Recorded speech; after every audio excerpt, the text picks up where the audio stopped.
Hello, I'm Toycat and welcome back to another third channel walk and talk video. Today I'm in New York City, except not actually. I'm not even in the state of New York, even though you can see it right over there. Instead, I'm in an entirely different state, New Jersey, or New Jersey. It is the state just across the river. It's so interesting to me that New York City goes so far to the east and to the north, but when you go even the tiniest bit to the west, again, it's not a particularly huge river either. You cross over to the west and all of a sudden it's a different state. It's a very interesting change, you could say. And so today's video, I guess we'll talk about change, because you know what? I could do with some, am I right? How else are you gonna pay for, you know, honestly, the only thing I use change for these days literally is at a self-checkout to like slightly reduce the amount that comes off of my card. So you know, don't send me change, send me real money, also known as digital bucks that you can't access. Because interestingly enough, today I'm making like the last big step that I know of towards a house. I'm making a huge payment to what I hope is the correct people involved in my house purchase. And so if I am in fact not being scammed for everything that I'm worth, then eventually I will own a house very shortly. And it's a nerve-wracking process. In fact, it's so nerve-wracking because to make, you know, such a large payment, I can't do it from overseas very easily. I have to make a very, if you know banking, I have to make a SWIFT payment, and it costs £23, and there's so many security checks because it's such a large amount. And so because one of those security checks is like, they hang up and they call me back later, seems unnecessary, but you know, like, you know, just to make sure that you really want to do this, basically, one of the things I've had to do all day, because I really can't miss this call, is I have turned my phone from silent or vibrate. I feel like silent implies nothing, but I've turned my phone from vibrate only to sound on. And now it is the craziest thing, because it's such a small change that's like, honestly, even me 5 years ago, I didn't understand the point of having a phone if you didn't have notifications on. You know, if the phone couldn't alert you of things, did the phone work? But I made the change, and like now it seems insane to me that like, oh, my phone just makes loud noises and I just hear them. Look, there's geese, by the way. We're gonna be seeing lots of geese today while we walk down the Jersey, I think it's called the Hudson waterfront. We're walking across multiple cities. It's gonna be a lot of fun, the walking part of this. But yeah, it's really interesting because I've turned my phone from silent to on, and I'm realizing how insane it is that, but like as soon as I did it, I got a notification from Burger King, like, do you want to get 100 Royale reward points? I didn't know I had a Burger King app installed. I feel like they only, you know, they haven't been messaging me while it's been on silent, and so I get these super loud notifications like, you're gonna hear one in this video, almost certainly, because there's just so many things that can notify you, and you have to, and by default that's true, you have to turn it off later yourself, because it's just assumed that everyone can interrupt you at any point in your life. It's crazy, but again, it's how modern phones work, right? More geese, by the way. So again, we're gonna, you know, these guys aren't geese, I lied to you. That's very much not a goose. I'd like to apologize for implying it is. By the way, look at this. This is the World Trade Center. Sorry, this is also a pigeon, but behind him is the World Trade Center. He doesn't even know. He's just a little bird, and he's like, yeah, this is where I find the food. But that is a whole thing over there. Very pretty. The second most iconic part of the, you know, I'm sorry, bird, you gotta stop doing this, because I'm gonna keep on walking. Anyway, the interesting thing about making a little change is it makes you realize, like, sometimes you make very subtle changes, and most of the subtle changes you make in your life, you don't think about very much at all. Correct? But every now and then, you make a subtle change that's like so revolutionary, it becomes the new norm, I would say. And so I think a lot about changes like that, I guess. And I think about the sort of, you know, changes that we're making all day, every day, all the time. And it's it's a useful reminder that, like, I guess almost everything that seems like it's just the only way things can be done, at some point starts as an idea. And we have to take all these ideas that we're all collectively having all the time and like work out which ones are good and which ones are absolutely terrible, you know? Like, you know, you know, I'm just going to use the first example I see here. The stop sign, is it a good idea? In the UK, we have mostly yield signs. Every stop sign has to be like individually approved by the head of the Department of Transport or something. So there's very few of them. We use yield, you know, and I think it's most bicycle-friendly countries don't have like rules that people should yield to stop signs if they're on a bike or a piece of transport like that. They're more dangerous. Studies have been shown to prove, which seems crazy, but again, we'll we'll leave that as that is for now. But like, you know, that every individual little factor of life just has these huge, you know, like kind of ideas that can change everything, that we all have to work out all the time, and you can make things a lot worse for yourself by just making a wrong decision. I think honestly that's one of the guiding principles I feel like that really can separate the world, is how much worse do you think the world can get? Like, a lot of people think the world is in a really bad place. Like, I try to one of the things, because so many people love arguing politics because it's a way to get good feelings about, like, oh yeah, I've worked out the good ideas, and the people who don't agree with my ideas, they've got the bad ones. And you see people getting super proud of their ideas and sharing them. I think it's good, like virtue signaling, being like, yeah, look, I support this company that supports guns because I support guns. I like this politician because they say the things I believe about, you know, healthcare, and yeah, they get it like I get it, and look how good I am for getting it, and how dumb you are for not getting it. You know, we love these spirited things. I think one of the real differences that like can change, you know, like one of the real differences that can like affect your viewpoints on things is like, how much worse can things get? How, you know, how bad of a change can we make, and how much can we ruin things with that? Are there just 6 geese chilling on the pavement here? I'm gonna walk through them. Let's see if we get hissed at. You know, everyone on the internet thinks geese are so bad. Like, they're really not. Look, I'm literally gonna pet one right now. I'm gonna, you know, I was gonna pet one right then. But look, look how friendly these guys are. I could have pet him if I was maybe faster. But the fact that you can, you know, interesting. Everyone, like, these rumors, I think this is an example actually of maybe like misplaced fear of things. You know, being scared of geese. As so many people are, they're like, yeah, they've got like a thing in there, they can rip off your fingers. It's like, how insane do you have to be to believe that an animal that eats mostly grass and chills on the pavement on a very beautiful part of New York, how insane do you have to be to believe that it's literally going to tear off your finger? That, like, why would you? And the reason why is because, like, you know, animals, you know, we have this evolutionary kind of fear of certain animal traits. And when like an animal's like angry with us, air quotes, we're like, we better watch out. And then you make up the bad thing it's gonna do. Because no one wants to be scared because, like, oh, because he hissed kind of loudly. That's not a reason to be scared. Anyway, so I think one of the things that can really define people is how much worse they think the world can get. I think that is maybe like one of the ways you can almost spot the political bridge, right? And it's interesting because if you're if you're like in a strong believer that the world sucks right now, if you really don't like something, in fact, one of the few things that, like, you know, the vast majority of people on the political spectrum seem to agree on is that things could be better. Things aren't good right now compared to how good they could be should, you know, the right ideas be implemented by the people with the power to do so. And it's really interesting because that is a position that makes sense when you think of it from, like, yeah, I don't like how things are. So, like, even if there's a chance that this is this a store? Anyway, even if there's a chance that oh yeah, it's like a European style convenience store. You never see that. You never see that. And I feel like here you just get like a tiny little convenience store run by one dude, or you get supermarkets. It's the first time I've seen, see, like this, see, newsstand run by one dude, or a supermarket. I hope we find a supermarket on this walk today, just to prove that point, right? But yeah, it's really quite interesting that, like, people have these deep-seated beliefs that the world is terrible. It can't really get much worse, and, like, so what if we roll the dice, you know? And it makes sense that if you're deeply dissatisfied, if there's something that is so horrifically broken, wouldn't you try everything to fix it? Honestly, one of the few benefits of being at the very bottom rung of anything is that, you know, there's no more room to go down, right? It's one of the few things that brings me, like, comfort when things are bad. Is like, well, probably gonna get better from here, right? If I feel like I'm at the absolute bottom, you know, you can't go lower than absolute bottom.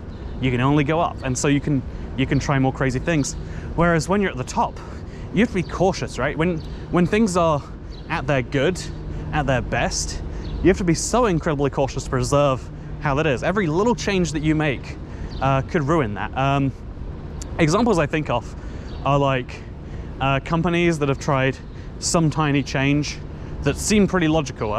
JCPenney is the famous example of they tried something that's so smart and makes so much sense. If I'm not mistaken, it's JCPenney. They're a clothes store in America, and they're really well known for discounts. There's a whole breed of American who's like a discounter.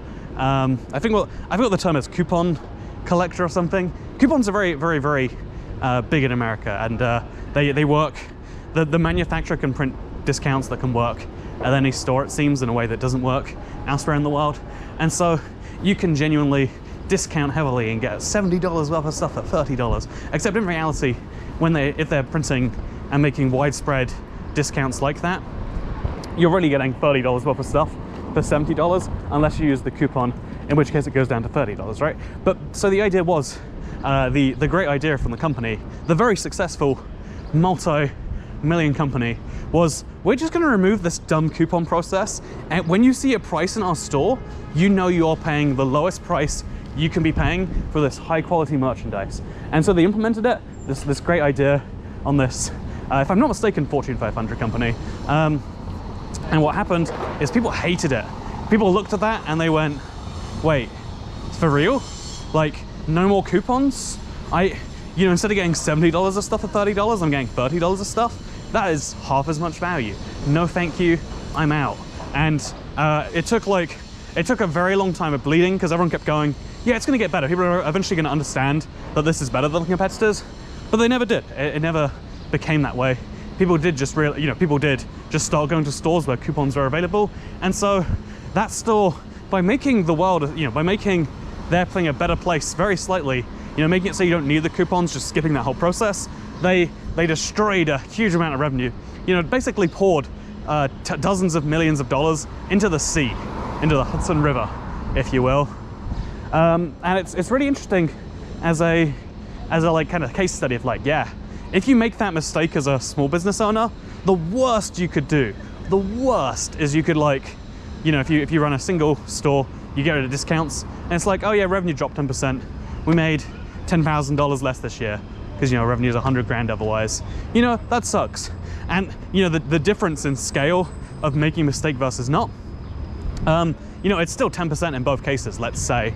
But it can be, 10% scales up as you have more money with which to lose. And so, an interesting thing here. Should I go to the park over there? I think I should. I think I'm going to do that. It's got the mayor of this park is Stephen M. Phillip. That's exciting.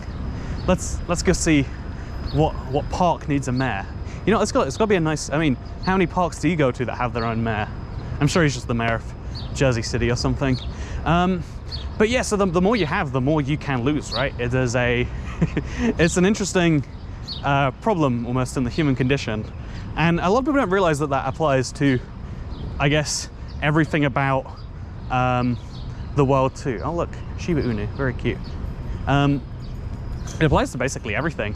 The more you have, if one of the things that you might be thinking about is like, why do especially like elected, like CEOs, politicians, their job, they spend hundreds of hours working a week, not hundreds, like 800 hours.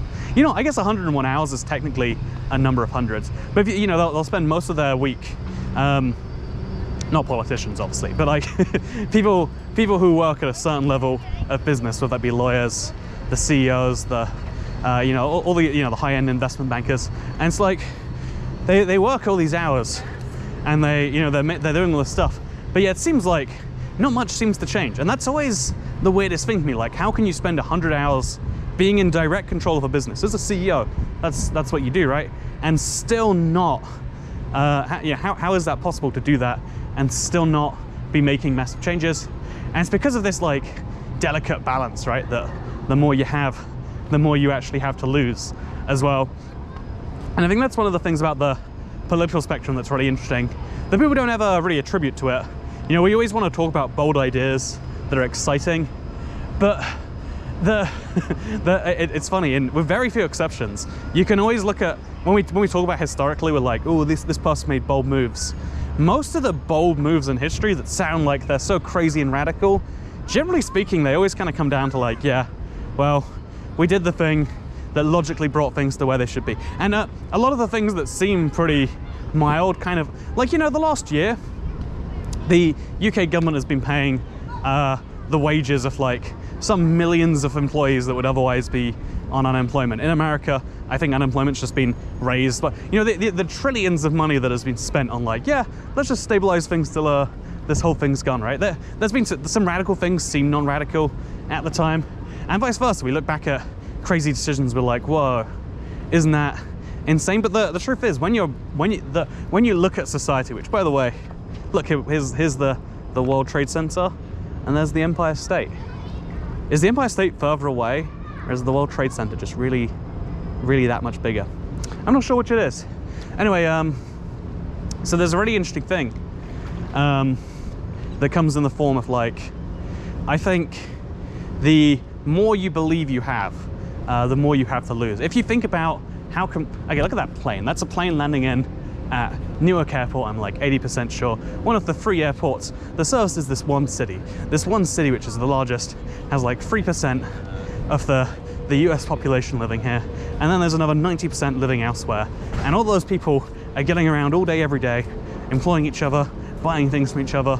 And all of that just happens in a way that happens to be you know, beneficial for the country at large. That allows you to go into a store and find 100 breeds of Oreos or whatever else it is. Like the complexity and the you know, like if you think about if society collapsed today and you were in charge of putting it back together, could you do that? I don't think there's a single human on the planet that can actually say yes as an answer to that.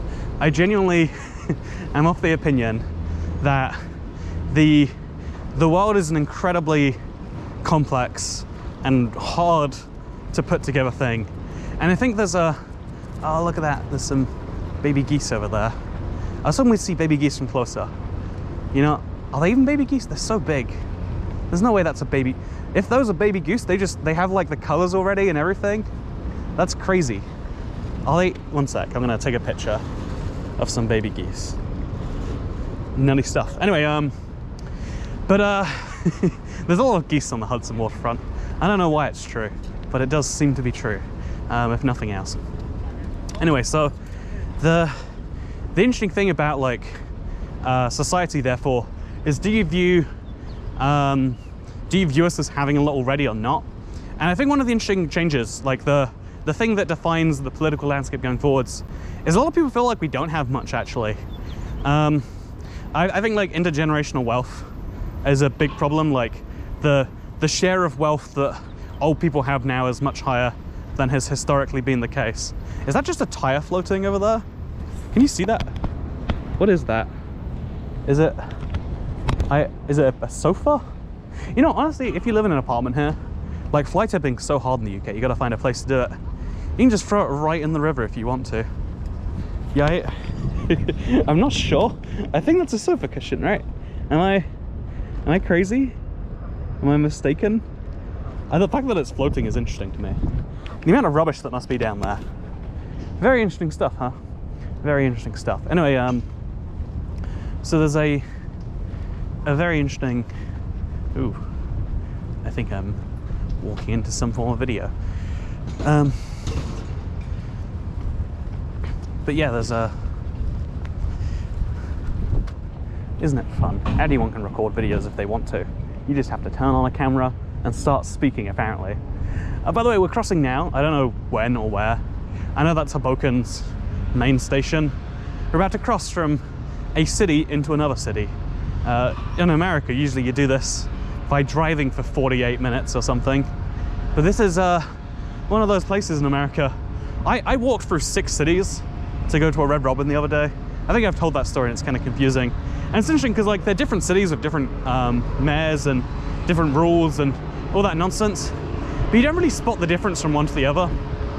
Like when you're young, you'd assume like, yeah, there's gotta be some hard magical divider between this place and the next place, because otherwise you wouldn't know, you know, like but no, with cities in particular and states in America too, same with countries in the UK, I was sure there'd be some like visible way to spot the difference when I drove from England into Wales, but again, it's interesting. We have this like international system that's not based on that. But yeah, anyway, I think so. One of the things that really defines people's like political will and how extreme they go. Because I find it tends to be the more extreme your positions, the more you think we need radical change. Because if we need radical change because the status quo sucks so bad.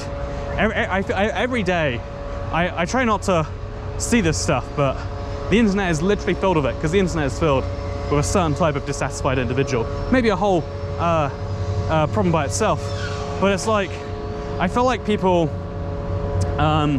feel like when you have a very low stake in society, you feel like you don't have much to lose. That if we restructured, if you just the famous example is like put every single person on a line from 1 to 7 billion in terms of I don't know, let's just use wealth, but like in terms of happiness.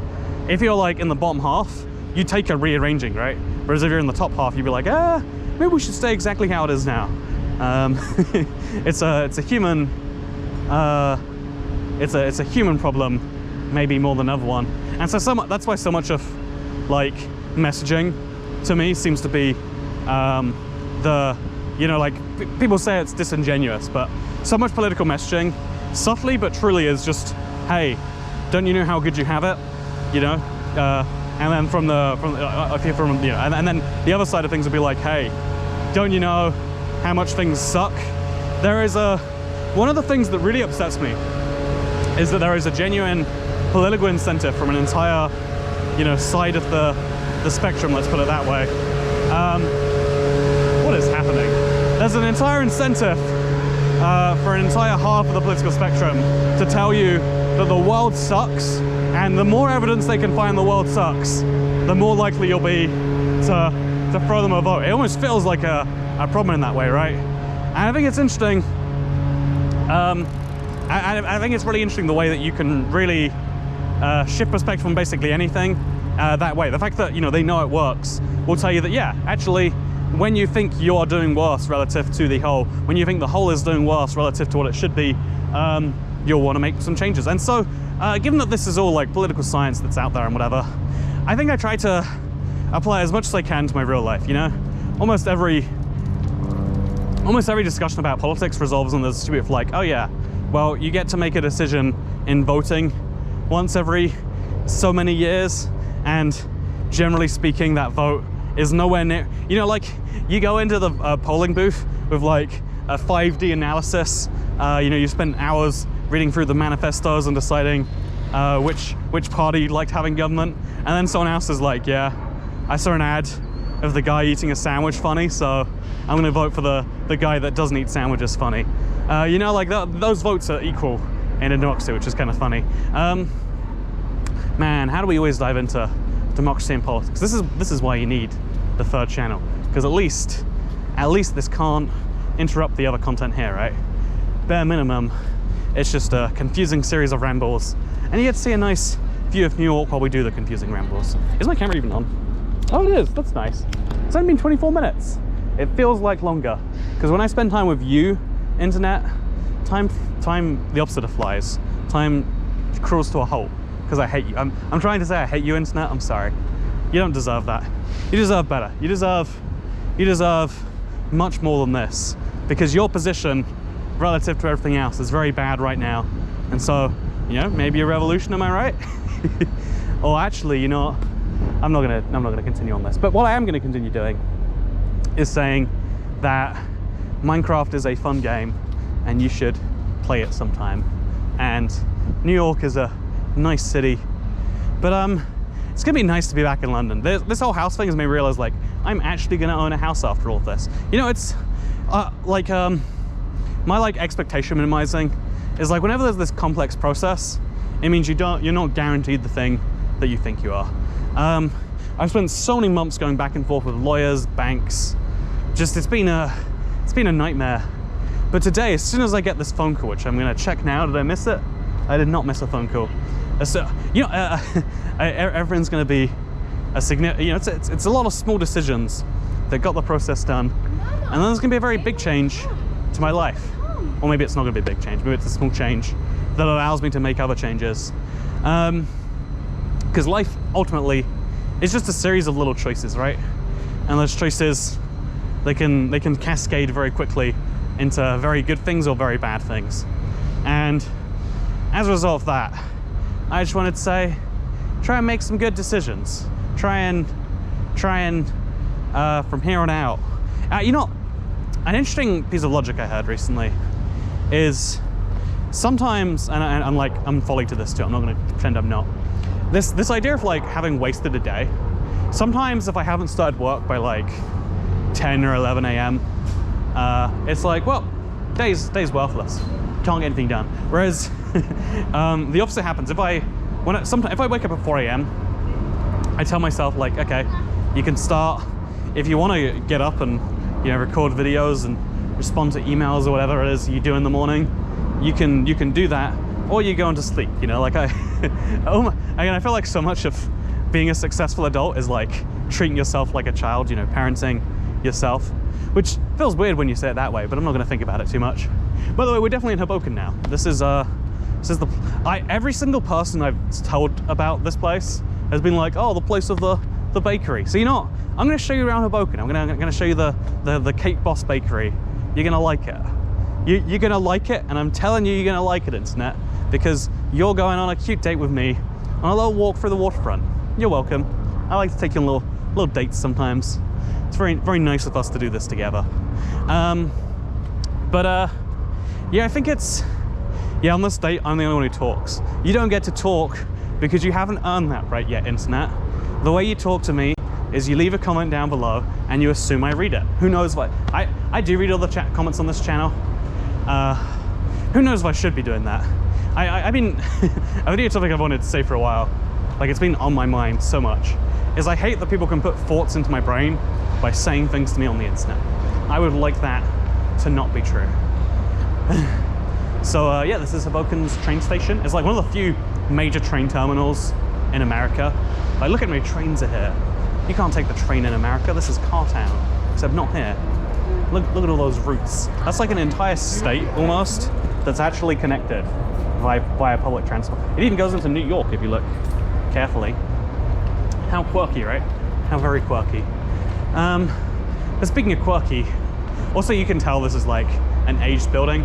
Like it looks so much like almost like German, I'd say, more than British style train station. It looks like a Central European train station. They're kind of dilapidated a bit, and then no one really cares too much about to improve beyond that. It's interesting. It's very interesting. Also, there's a cute little, someone's ringing a bell somewhere for some reason. You know, it's nice. Do you enjoy our date, internet? You made the right decision today to watch this video because you get to see me walk around New Jersey, apparently. What was the bell ringing from? I'm so confused. But yeah, I think that it's so weird that you can just like put thoughts into someone else's brain by saying some words on the internet. I almost don't like it. I'm saying almost, I definitely don't like it. And I've been wondering like how I can get good feedback more often. You know, I've been trying to work out how we can better, I've been trying to work out how to like better take the internet's reaction to something. It's interesting, you know, like this is by the way, you know, I want to also say making the tiny better decisions. It's like, it's hard to do, and some days you mess up, and some mornings you mess up, but you can be better by the evening. Yeah, I guess I really do ADD all over the place and don't finish a thought sometimes. You know what? You get lots of half conversations with me. You never get a full conversation, but isn't it better to have 5 half conversations than 2 full conversations? Maybe it's true. Yeah, I always wondered, what if like, a lot of people I speak to that I know from this channel are like, not only used to this form of talking, but like actively prefer it. And it's interesting. What if it is a series of undiagnosed mental disorders? Who knows for sure? Not with British healthcare, I don't. I guess I'm in America. Be taking advantage of that, that healthcare that actually works, and that you don't get called a damn, you know, Nazi if you think that maybe, just maybe, for some reason, you know, waiting months to be told that actually we don't really, you know, like, whatever. You don't. Let's not deal with that now. I do not see why we should dive into the UK while we're in New Jersey. Look how different Hoboken is. Like, we were just in like skyscraper city. Now we're in like, again, like a cutesy British town or something from the 1800s. This is very like small town in America, but it's not a small town. Well, I guess it is technically a small town in America. The population's only 50,000 or something like that. But despite being a small town in America, it's right here, right next to New York City, where we're a 5-minute train away, probably like 10 minutes on the path away from New York, like a 10-minute ferry probably too. You could even take a tunnel and drive your car if you have $16 lying around. Oh, it smells like good Indian food. See, you can't smell on our walk. You can only hear and see things, internet. Isn't that sad? You know, these videos are really just a form of hell. You get to see what it'd be like if you were mute and couldn't smell things. Is it good?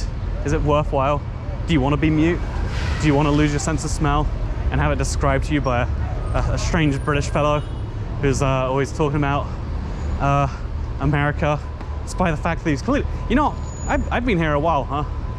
It's nice. I kind of am sad that like I'm probably not going to have another 3-month period in America again.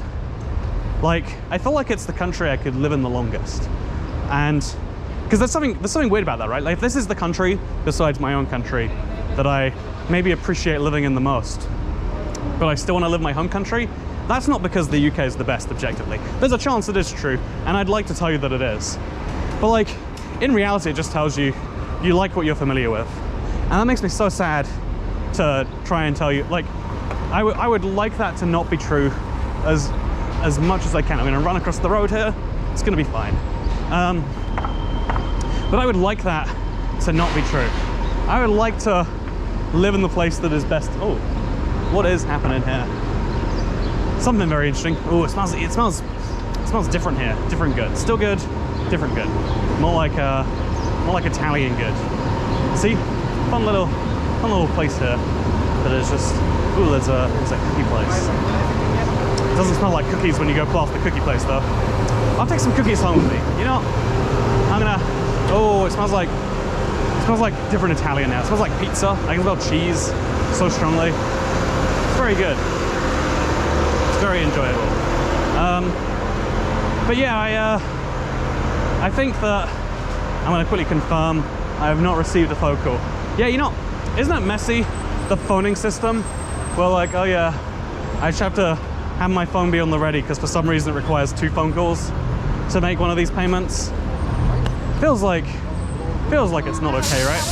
Oh, anyway, internet. So on our cute little date, allow me to show you what's next. There's a little cake store right here. It's called Carlos's Bake Shop, and apparently it's famous in America. I went in Vegas and it wasn't very good, and I went here and it was better, but it's still not like the best thing in the world, right? It's still like just a place. Is that offensive? Am I taking people's entire heritage here and insulting it? Well, I should be. Do you want to see something else that's interesting about, like, again, most of the US I feel like isn't old enough to have quirky things like this, but this part of America was settled in the 1700s, like quite a bit. And so you'll find things like this. I put on my mask upside down. Look at this. This used to be the Hoboken Bank for Savings, and now it's a Walgreens. You might think there's no way it's actually a Walgreens though, right?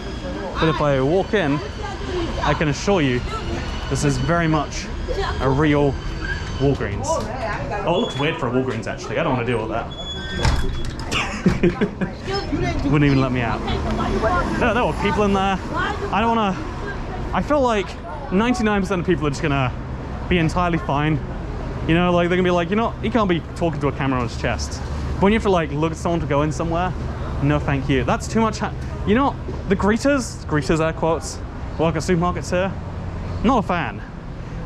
First of all, I don't understand how that's like a position. Like, how is that worth $13 an hour or whatever? I'm sure they actually answer questions, and that's the logic. But ooh, should I get some Vivi bubble tea maybe? Some Taiwanese barbecue sausage? Actually, that does sound incredible. Ooh, that sounds really good. You know, this video might end and I might start eating, but there's a There's a home store. There's a old-timey looking pub. There's another cafe.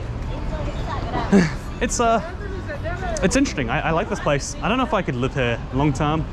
I kind of like living in either like a house or a high-end apartment. I don't like this middle ground of like, it's like a house, but it's an apartment. You can hear your neighbors like they're in the room next door. No, none of that. Not for me. Not anymore. There's this took out being the unreasonable human being. You live in a dedicated built apartment. It's an apartment that's built to be an apartment, or you live somewhere like this. That is a change I've made decisively, and I seem to be happy enough for it. You know, isn't that an interesting thing about like, it's tying these two thoughts together. Like, you know what you like more as you age, and one of the things I guess I've learned that I like more is places to live, both geographic, country-wise, but also like little tiny things about a house. And that's why I honestly, one of the scariest things about buying a house, and I talk about my insecurities, guess what, we're doing it anyway, is like, how are you supposed to know where you can live, where you would be happy enough living for this amount? Like, you don't know what the neighbors are like. You don't know like what you're, you know, like I would love to believe that if I lived here, I'd be going to cool wines every day. You know, I'd love to, I probably wouldn't be. You know, maybe I would. Maybe I'll become an alcoholic if I lived next to cool wines. Or I'd love to believe I'd be going to the nail spa all the time. These are all terrible examples. Okay, this is a saloon. I'd be going to the saloon every day. I've never been to a saloon. Should I go internet? What's the actual difference between like a pub, a bar, and a saloon? Or there's a tavern as well. Makes things even more confusing. Look at this. They have a little alcohol delivery vehicle. That is adorable. But yeah, it's a really interesting thing that you learn things, huh? Isn't that strange? We're all learning the little decisions that can hopefully make things better. Well, sometimes I think that, you know, aging is an eternal curse. And, you know, so I've seen so many people like, yeah, if I could go back to any age, I'd be 25. And it's like, no, I'm 25 now. I'm only for another month. Wait, a month and 2 days. And it's like, I gotta do something about this, huh? You know, life is interesting. Life is good. And I hope that you enjoyed our cute little date together. It could be better if we were on a tandem bike. That'd be much cuter. I want to get on a tandem bike. Why am I not already on a tandem bike? It's because I've got to go home and I've got to live stream for you, internet. You did this to me. You're ruining my life. And I'm disappointed in you for doing that. But you know what else I'm disappointed in? I don't know. That you not liking this video. And the fact that still, even after yesterday's video, 55% of you are subscribed to the channel. You need to hit that unsubscribe button. If you're not committed to this relationship, you know, I'm not committed to it either. So just remember, 45% of you still haven't unsubscribed from the channel. And unless you really, really want to see those videos, I recommend you join them. I think I'm gonna go get some food actually. I haven't eaten breakfast, I'm quite hungry. Oh, there's so much though. So I just go to McDonald's. You know, who knows for sure where I'm going. All I know is third channel. Don't care. Goodbye.